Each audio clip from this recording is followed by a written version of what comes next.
Hey everybody, look who went to the beauty parlor. Aren't they gorgeous, Teddy? Show everybody how pretty you look. These are my boys, Teddy and Buddy. And yesterday, we went to Dr. Lizette, who's the local, one of the 3 veterinarians here on Isla Mujeres, and they got professionally groomed and taken care of. Everything was done wonderfully.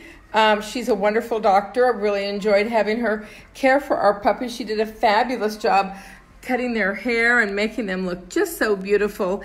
And it's great. We have 3 vets here on Isla Mujeres.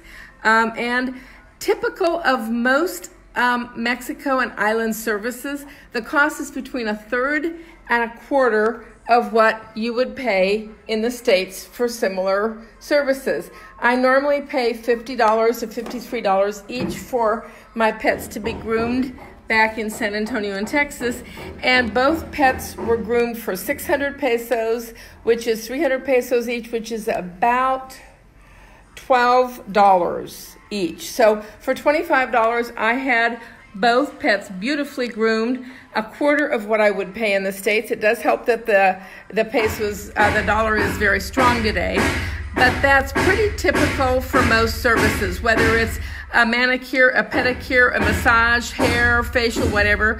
Your dollars go about 3 to 4 times further here in Mexico than they do in the States for any personal services. So that's one of the great advantages of living in Mexico, is where your dollars just go so much further than life in the States. Say hi to my beautiful puppies. Hey puppies.